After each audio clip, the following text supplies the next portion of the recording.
Như các bạn đã biết thì cái nguồn của máy của mắt camera với cả nguồn của đầu ghi camera thì sử dụng cái nguồn 12V 12V là 2A. Đây, cái nguồn đây, nguồn 12V 2A. Đấy.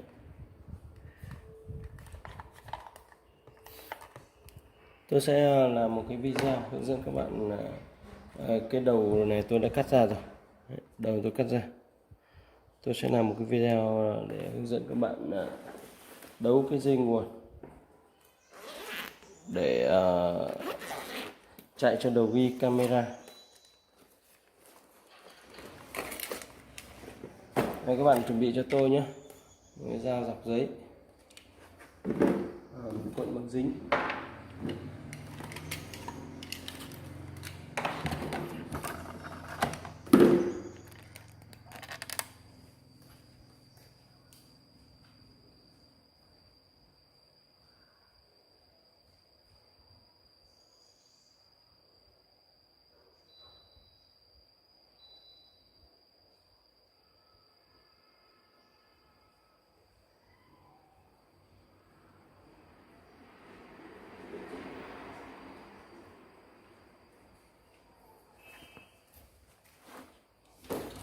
Các bạn làm như sau.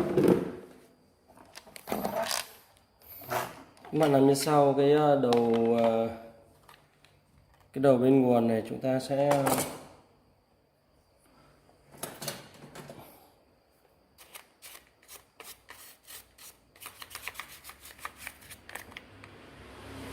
cắt nhé.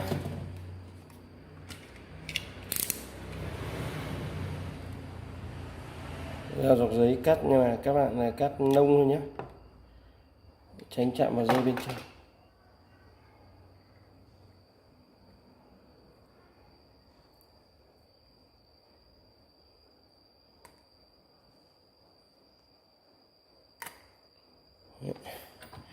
Ở đây chúng ta thấy có một dây xanh, một dây xanh, một dây đen.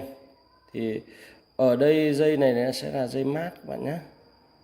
Cái dây xanh này dây mát, còn cái dây đen này là dây lửa.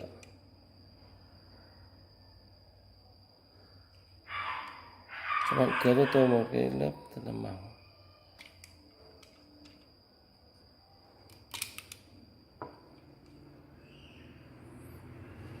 Thường là cái nguồn theo đầu ghi camera là nguồn zin, nguồn chuẩn. Tuy nhiên vì một cái lý do như rất là lãng xẹt là chúng ta chuyển nhà chúng ta làm mất, hoặc là chúng ta vô tình làm chập cháy. Đây, cái đầu của cắm vào cam đây. Có cái đầu ghi đây. Đấy, tôi sẽ thao tác với cả cái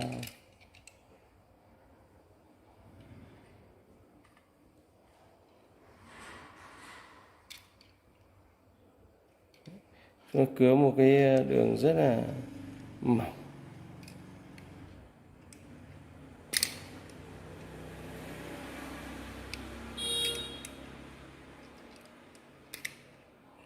Cứa rất mỏng các bạn nhé.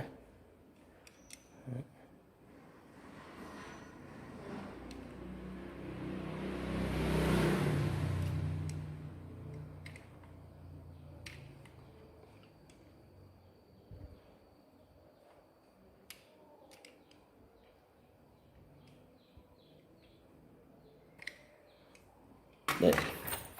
Như tôi đã miêu tả các bạn thì cái dây này, cái dây xanh này là cái dây mát, thì ta đấu vào cái dây mát.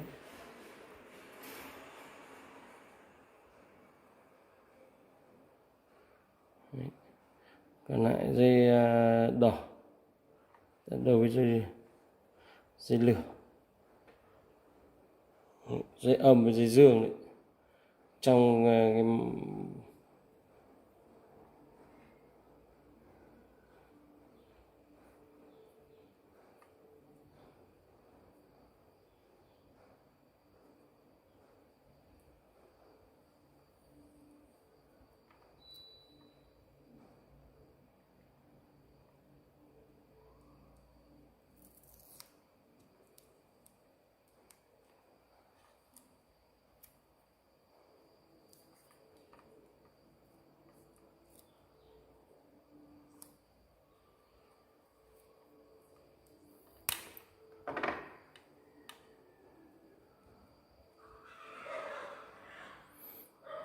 Sau đây tôi sẽ thử vào cái đầu ghi camera. Các bạn cùng vào đây cùng tôi để thử.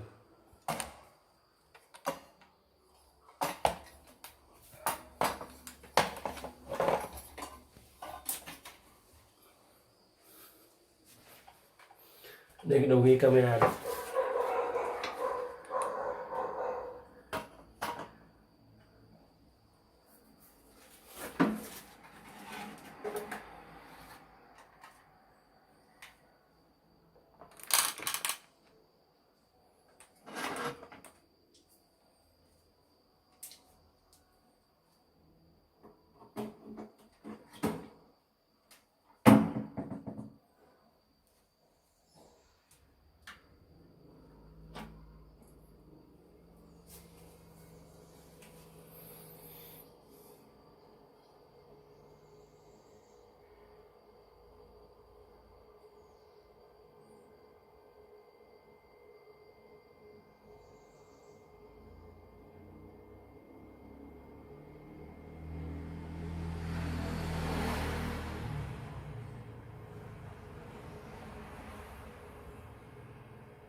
Đấy, đầu ghi camera đã kêu tít phát là đã đầu ghi đã lên.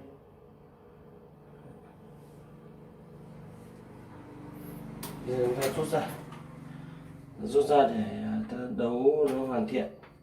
Đây là ta phải dùng cái phép thử để thử cái đầu ghi.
Cuốn gọn rồi nhé.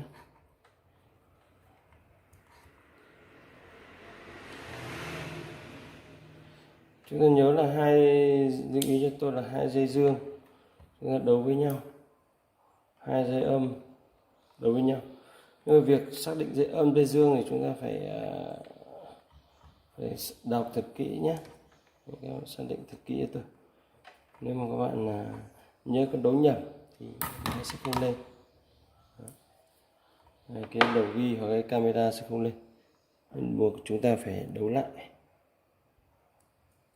Nếu mà để lâu thì nó sẽ ảnh hưởng đến cả cái đầu cam hoặc là đầu ghi. Trên đây tôi vừa hướng dẫn các bạn cái video về đấu nối dây nguồn của đầu ghi camera cũng như mắt camera.